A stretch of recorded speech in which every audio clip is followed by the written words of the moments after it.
Shocking, dramatic, and necessary. Welcome back to Theatre History Thursday, with today's lesson on interface theatre, a British movement that we definitely made to get the message. The phrase interface theatre emerged in the 1990s, and it is often attributed to the critic Alex Sisk, who wrote the definition in his book on the movement. It implies a sense of one space being invaded.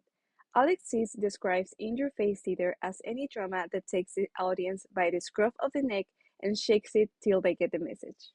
Interface theatre was less of a strong stylist movement and more of a cultural trend in 1990s Britain that saw a lot of works being produced at the same time.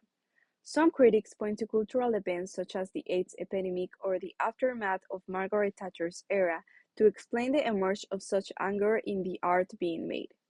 Young writers in the 1990s who had grown up with these realities were suddenly empowered, but with the economic suffering, there was that feeling that if you wished to achieve anything, you had to do it yourself. Interface theater does not give the audience the opportunity to contemplate what they have seen in a detachment way, but instead takes them through an emotional experience where people can feel they are living what is happening on stage, not just watching it. These plays will typically deal with unlikable characters and will tackle shocking material such as physical and sexual violence, drug addiction, racial hatred, misogyny, and mental health, all considered taboo at the time.